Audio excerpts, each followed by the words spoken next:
5월 달에는 가정과 관련된 날들이 많죠. 어린이날, 또 어린이 주일, 어버이날, 어버이 주일, 부부의 날도 있다 그래요. 그래서 5월은 일반적으로 가정의 달이다라고 얘기하고, 우리가 성경적으로 보면 가정은 하나님께서 태초에 친히 만드신, 하나님께서 친히 디자인하시고 만드신 곳이다.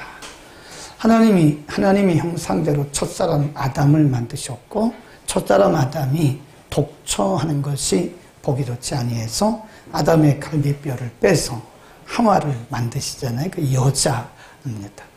그리고 남자에게 말씀하시기를 부모를 떠나, 남자는 부모를 떠나 그 아내와 둘이 합하여 한 가정을 이루라. 하나님께서 태초에 우리에게 가정제도를 주신 것이다. 엄밀히 말하면 신약에 와서 교회라고 하는 것은 오순절 성령 강림 이후에 출발이 되죠. 그러니까 교회보다 먼저 세우신 기관이 가정입니다. 그래서 하나님은 가정을 통해서 하나님의 역사들을 이루시고, 또 교회들을 통해서 또 하나님의 역사들을 이루십니다. 가정과 교회는 이게 뗄래야 뗄 수 없는 관계다. 그러니까 우리가 예를 들어서 가정 생활은 잘하는데 교회 생활은 그렇지 않다. 이게 건강한 게 아니죠. 근데 교회 생활은 잘하는데 이 가정에서 원만치 못하다. 이것도 건강한 게 아니죠. 건강한 가정, 건강한 교회는 하나님께서 함께 세우신 기관이기 때문에 교회도 건강해야 되고 가정도 건강해야 된다. 우리는 이 땅에 태어나서 주님 앞에 가는 날까지 우리 모두의 공통적인 사명이 뭐냐면 건강한 공동체를 이루어야 돼요. 건강한 교회를 이루는데 우리가 헌신해야 됩니다. 그리고 또 한 가지는 건강한 가정 공동체를 이루는데 우리가 또 헌신하고 명령대로 순종을 해야 된다 하는 거죠. 의무예요. 우리의 사명입니다.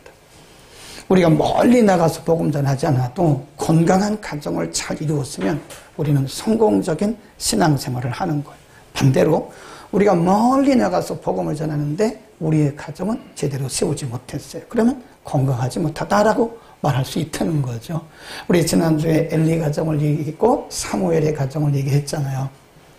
엘리나 사무엘은 겉으로 볼 때는 굉장히 훌륭한 영적 리더였지만 사실은 자녀들을 제대로 양육하지 못함으로써 자녀들은 다 불량배였다. 오늘날 말하면 폐륜아였다. 폐륜아.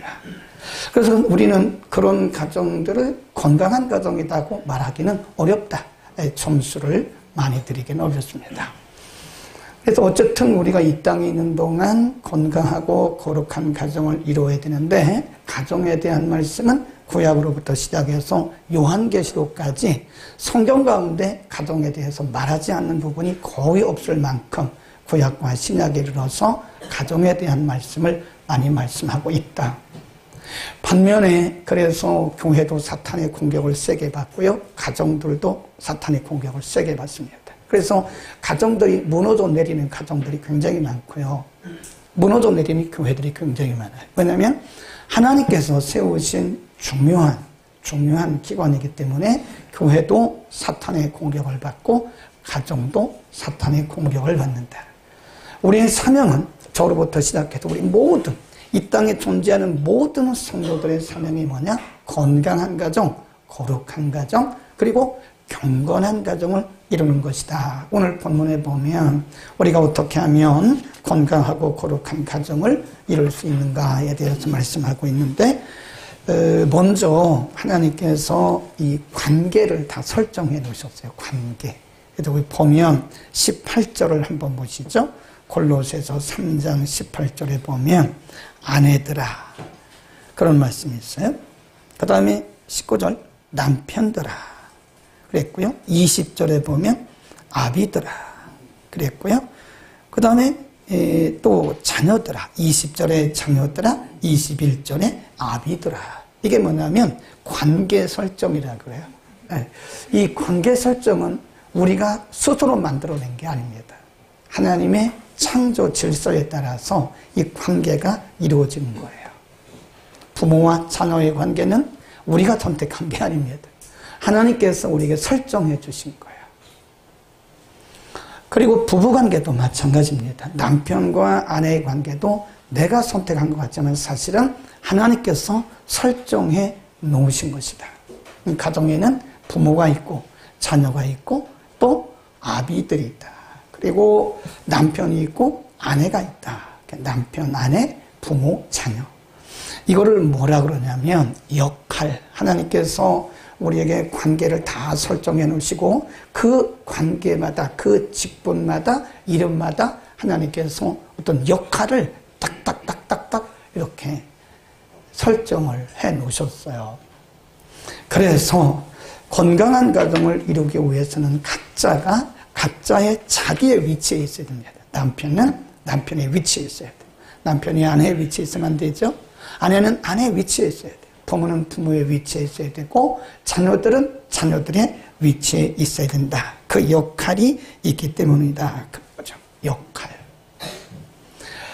한 사람이 모든 걸 다 할 수 없어요. 교회도 그렇습니다. 교회도 다 역할 분담을 해야 건강한 교회죠. 한 사람이 모든 걸 못해요. 우리 몸에 다 각각 역할이 있잖아요. 눈의 역할, 입의 역할, 귀의 역할, 손의 역할. 이 손도 보면 작은 손, 큰 손, 가운데 손 있잖아요.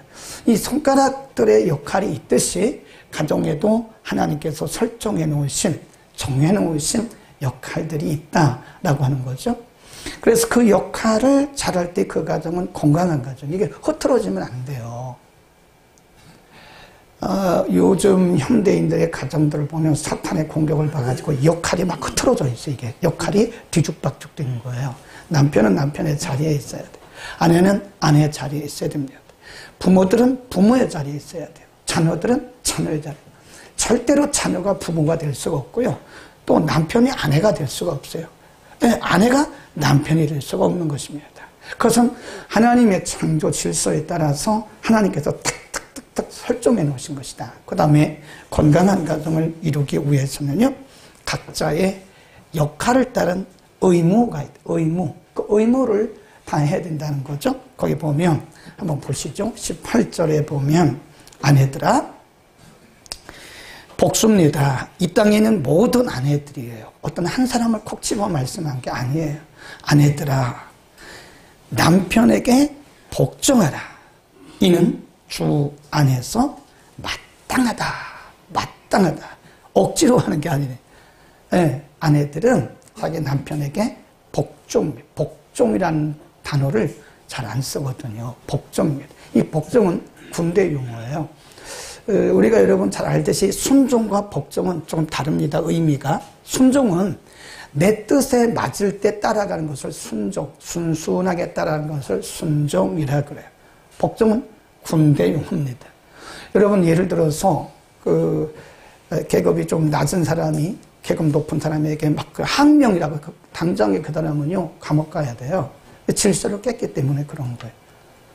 그 절대 복종입니다. 군대는 절대 복종이에요. 이 가정도 마찬가지예요. 가정도 아내들은 남편에게 복종해야 된다. 아내들은 복종한다. 그러니까 얼굴이 굉장히 어두워져 있어요, 지금. 이 성경에 하나님의 명령입니다. 그래서 아내들은 자기 남편에게 복종해요. 그 뒤에 뭐라 그랬어요? 이것이 마땅하다. 옳다. 그런 얘기입니다. 옳다. 에베소서 5장 22절에 보면 뭐라고 했냐면요. 죽게 하듯 하라. 아내들은 자기 남편에게 복종하는데 주님께 섬기듯 하라. 그랬어요. 여러분 우리가 하나님께 예배를 드리는데 억지로 드립니까? 그렇죠. 우리 하나님 앞에 헌금을 드리는데 억지로 드리는 헌금이 어디 있나요? 기뻐서 감사해서 자원해서 하는 거잖아요. 그렇듯이 아내들은 자기 남편을 섬기는 일에 있어서 치사하다 이게. 내가 치사하다. 내가 어쩌다가 여자로 태어나가지고 맨날 속옷이나 빤스나 빨고 말이야 양말이나 빨고 이런 생각을 하면 안 된다는 거예요. 주님을 섬기듯이 주님 섬기듯이. 저는 요즘에 그런 분을 많이 못 봤는데요. 남편이 이렇게 퇴근을 해오잖아요. 그러면 따뜻한 물을 전에 한번 봤어요. 우리 교회는 아닌데 그런 분 봤어요. 남편이 퇴근을 하면 이만한 대야에다가 따뜻한 물을 미지근하게 풀더라고요. 그리고 남편에게 말하기를 여기에다 발을 담그세요. 그리고 발을 막 씻어주더라고요. 그 내가 저분은 예수님 같다. 요즘에는 잘 안 하거든요. 남편의 발을 씻어주고 하루 동안 피곤했던 그 남편의 수고를 풀어주는 그런 부인들이 많이 없어요. 속으로 내가 뭐가 부족해서 당신의 발을 씻나. 이것은 성경적인 아내가 절대로 아닙니다. 자기 남편을 주님처럼 생각해야 합니다. 남편이 뭐 돈을 많이 안 벌어오는데도 그렇게 해야 됩니까? 그렇게 해야 돼요. 남편이 나보다 공부를 못했는데도 그렇게 해야 됩니까? 그렇게 해야 됩니다. 이건 명령이에요. 명령. 남편의 인격과 상관없어요. 남편의 조건과 상관없습니다. 아내들은 자기 남편을 그렇게 복종해야 되고 주님 섬기듯 해야 됩니다. 아멘. 남편들은 얼굴이 환해졌는데 아내들은 얼굴이 굉장히 어두워졌어요. 그 다음 그 밑으로 한번 가봅니다. 그러면 남편들에게는 뭐라고 말했나? 19절 시작. 남편들아 아내를 사랑하며 괴롭게 하지 말라 그랬어요. 그리고 에베소서 5장 25절에 보면 남편들아 자기 아내 사랑하기를 그리스도께서 교회를 사랑한 것 같이 하라 그랬습니다. 남편들의 의무는 아내 사랑이에요. 아내들의 의무는 뭐죠? 남편에게 복종하는 겁니다.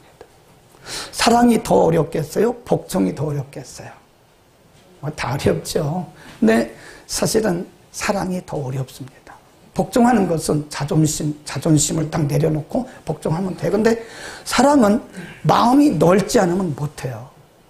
네, 품어야 돼요. 넓은 마음을 갖지 않고는 사랑 못합니다. 그러니까 남편들이 마음이 넓어야 돼요? 좁아야 돼요? 넓어야 되죠. 네. 어떨 때 보면 남편들은 마음이 좁고 아내들이 넓은 경우를 가끔 봐요. 남편들은 마음을 넓혀서 자기 아내를 사랑하는데 자기 몸처럼 사랑해. 자기 몸. 자기 몸을 막 해놓은 사람이 어디 있나요? 거기 뭐라고 했냐면 괴롭게 하지 마라. 다른 성경에 보면 뭐라고 그랬냐면 아내는 유약한 그릇이다 그랬어요. 연약한 그릇. 연약한 그릇이기 때문에 아내들은 건들면 깨져요. 아내들에게 사납게 하면 안 됩니다. 사나운 남편들이 있더라고요. 말로 막 자기 아내에게 말을 막 해요. 그래서 아내가 표현할 수 없는 그런 상처를 갖고 있어요. 이렇게 보면 상담해 보면요, 자기 남편에게 상처받은 분들이 많아요. 네. 자기 남편에게 상처받은 아내들이 굉장히 있습니다. 말을 막 하는 거예요. 네. 그리고 사실 남편이나 아내는요 동등인격입니다. 동등인격이에요. 하나님이 질서상 가정의 가장으로 세우신 거지 인격은 똑같은 거예요. 동등인격인데 우리가 재정권을 가졌다고 해서 아내에게 막 함부로 하고 막 하는 것은 아내를 핍박하는 거예요. 그게 여기 보면 아내를 괴롭게 하지 마라 이런 말씀이 있고요. 그 다음에 20절에 보면 20절 시작. 자녀들아 모든 일에 부모에게 순종하라. 이는 주 안에서 기쁘게 하는 것이니라. 에베소 6장 4절에 보면 그런 말씀이 있고 모든 일에 부모에게 순종하라. 6장 1절 2절 3절에 보면 부모에게 순종하라, 공경하라, 경외하라 그런 말씀이 있어요. 이건 좀 뒤에 다시 말씀드리고요. 자, 아비들 말씀했고요. 자녀들은 부모에게 그렇게 하라고 말씀했고 아비들은 어떻게 하라고 그랬나? 21절 아비들아 너희 자녀를 경록해 말지라 그랬어요. 그러면 낙심한 경록해 한다는 말은요 부모의 권위를 가지고 자녀들을 누르는 거예요. 자녀는 나의 소유가 아닙니다. 우리는 착각을 하고 있어요. 내 자녀라고 생각해요. 내 자녀가 아니에요. 하나님의 자녀인데 하나님께서 우리에게 맡기신, 우리들은 심부름, 우리는 그냥 청직입니다. 하나님을 대신하는 대리자예요. 대리자. 그런데 저도 그런 적이 있었는데 우리가 보면 자녀들을 통해서 부모들이 대리만족을 얻으려고. 대리만족. 내가 공부를 못 했니까 너는 공부를 잘해야 돼. 내가 이런 걸 하고 싶었는데 내가 못했어. 그러니까 너는 이거를 해라고 우리가 그게 사실 어떻게 보면 자녀들을 괴롭히는 거예요. 하나님께서 이 세상에 사람들을 보내실 때는 그 나름대로의 그 앞으로 살아갈 방향이 다 정해져 있어요. 하나님이 정하신 그 은사도 다르고 그의 비전도 다르고 다 다릅니다. 근데 부모의 꿈 안에, 부모의 꿈이라고 하는 틀 안에 자녀들을 이렇게 가두는 것은 그것은 자녀들을 굉장히 괴롭게 자녀들을 괴롭게 하는 겁니다. 우리가 실질적으로 육체적으로 이렇게 막 굿하고 그런 것만 괴롭히는 게 아니에요. 그래서 자녀들을 우리가 너무 내 생각으로 끌어가지 말라는 거예요. 그는 그의 인생이 있는 거예요. 그는 그의 인생이 있고 하나님께서 그를 향하신 하나님의 뜻이 있는 것입니다. 아멘. 자, 그러면 부모들에 대해서는 우리가 어떻게 보면 어버이주일이잖아요. 네. 어버이주일에 그러면 부모들에 대해서는 어떻게 해야 되느냐? 다시 한번 봅니다. 골로새서 3장으로 가보면 자녀들아 모든 일에 육신의 상전들, 종들이고 우위로 갑니다. 20절 자녀들아 모든 일에 부모에게 순종하라.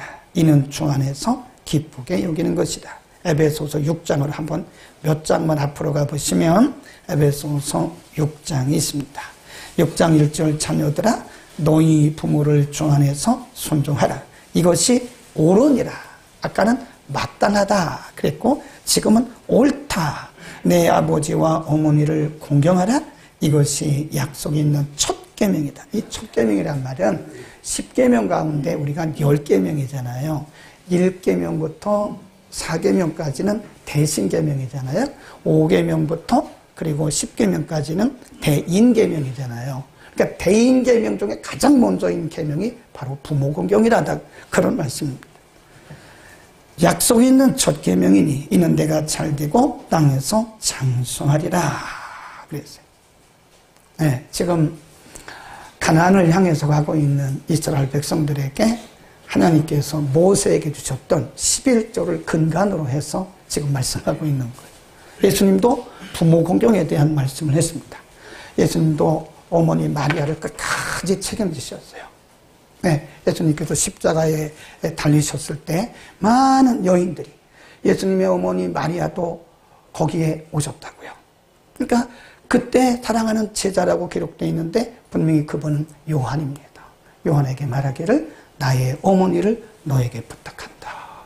그래서 우리가 전승에 의하면 사도 요한이 반모섬에 사로잡혀 유배되기 전까지 마리아를 모셨다라고 하는 그런 기록도 전승에 내려오고 있습니다.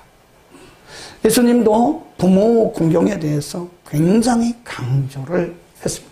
사도들도 부모 공경에 대해서 가르치고 있습니다. 부모 공경은요, 뭐로부터 시작되느냐? 부모의 권위를 인정하는 것부터 시작이 됩니다. 부모 공경, 부모 경외. 부모의 권위는 누가 정한 거죠? 하나님이 정하신 거예요. 부모가 공부를 많이 했든 못했든, 부모가 돈이 있든 없든 부모님이에요. 누가 정하신 거죠? 하나님이 정하신 거예요. 인격과 상관없이 그분은 유일하신 나의 부모님. 세상에서 가장 중요하신 나의 부모를 원망하지 말라는 거죠. 네, 부모의 인격과 상관없이 그분들의 재산과 그분들의 교육 정도와 상관없이 그분은 우리의 유일한 소중한 부모인 것입니다. 아멘. 우리는 부모의 뭘 인정해야 돼요? 부모의 권위를 인정. 부모의 권위. 부모의 권위를 인정하고 우리가 해야 할 것은 우리가 할 수 있는 한 최선을 다해서 우리 디모데전서 3장 먼저 번에도 말씀했잖아요. 가정에서 자녀들을 잘 양육하지 못하고 부모를 잘 섬기지 못하는 자는 교회 감독이 되어서는 안 된다. 목사가 되어서는 안 된다. 교회 지도자가 되어서는 안 된다는 거예요. 오늘날로 말하면 목사나 교회 중직자가 되어서는 안 된다는 거예요. 부모를 섬기지 못하는 자들이 어떻게 교회에서 성도들을 어떻게 섬길 수가 있겠습니까? 그런 거예요. 성경에 그런 말씀이 참 많습니다. 예. 출애굽기, 신명기, 민수기 우리가 역사를 쭉 보면요. 하나님의 진노가 언제 임한지 아세요? 역사를 잘 보세요. 자녀들이 부모의 권위를 짓밟고 부모를 무시하고 그럴 때 하나님의 진노가 그 사회와 그 나라 가운데 임했던 것도 우리가 성경의 역사를 통해서 볼 수 있고요. 우리 인간의 역사를 통해서도 볼 수 있습니다. 우리가 부모를 잘 경외하고 부모를 섬기면 하나님께서 너무너무 기뻐하세요. 아까 뭐라고 그랬어요? 약속. 무슨 연금보험이요? 아니 장모님을 모시고 계시니까 하나님이 그 미래를 다 보장해 주시지 않느냐. 맞죠? 부모님을 잘 섬기세요. 부모님은 다시 오지 않습니다. 다시 오지 않아요. 할 수 있는 한 최선을 다하세요. 할 수 있는 한. 네. 그리고 가장 중요한 것은 부모님들에게 복음의 선물을 드려야 됩니다. 우리가 아무리 육신적인 선물을 많이 드려도 그분들이 예수를 믿지 않고 돌아가신다면 그분들은 지옥에 갈 수밖에 없잖아요. 효도 중에 가장 큰 효도가 뭐죠? 복음 전하는 거예요. 그래서 그분들로 하여금 예수 그리스도를 믿고 구원에 이르도록 영생에 이르도록 한 그것이 뭐라고요? 큰 효도입니다. 복음 전하는 효도보다 더 큰 효도가 없어요. 네. 제가 어떤 분에게 들었는데요. 여기 가까이 살아요. 그래서 야 요즘도 부모에게 저렇게 용돈 드리는 분들이 있구나. 네? 우리 사이 듣고 있나? 딸도 듣고 있나? 며느리도 듣고 있나? 아들도 듣고 있나? 넷이나 되니까 한 집에서 25만 원만 줘도 저는 50만 원이에요. 그러니까 제가 들었는데요. 자랑하더라고 저보고 목사님. 이게 사실 나이가 들면요 자식 자랑밖에 할 게 없어요. 네, 목사님, 저는요 우리 딸이 한 달에 50만 원 주고요, 우리 아들이 100만 원씩 줘요. 그래요. 속으로 좋으시겠네요. 자랑하는 거예요. 네, 딸이 저 무슨 보건대학교 대학원 원장인데 딸이 50만 원씩 준대요. 얼굴들이 좀 어두워져요. 갑자기 딸들은 50만 원, 아들들은 100만 원의 용돈을 드려요. 대단하더라고요. 그 미국 사는데 그 미국 생활이 얼마나 어렵겠어요. 네? 그런데도 그걸 다 모아가지고 아들은 100만 원, 딸은 50만 원. 그렇게 주신다고 자랑을 하더라고요. 근데 사실은 저는요, 액수가 중요한 게 아니라고 생각해요. 액수가 중요한 게 아니라 단돈 10만 원이라도 단돈 5만 원이라도 우리의 부모를 생각하는 그 효성, 하나님이 얼마나 기뻐하시겠어요. 아멘. 여러분, 우리가요 연세 드시면요 이 돈줄이 끊어집니다. 돈줄 끊어지면 힘없어요. 노인들은요. 우리 부모님들 기가 팍 죽습니다. 아들 낳았다고 그렇게 좋아했던 우리 어머니 아버지들, 딸 낳았다고 그렇게 좋아하고 그렇게 자랑했던 어머니 아버지들이 오늘도 우리가 아들인 것을, 우리가 딸인 것을 자랑하고 있느냐. 우리 부모님에게 잘합시다에 그것이 약속에 있는 첫 계명이고 우리 자녀들로부터 우리는 다 그대로 받게 될 겁니다.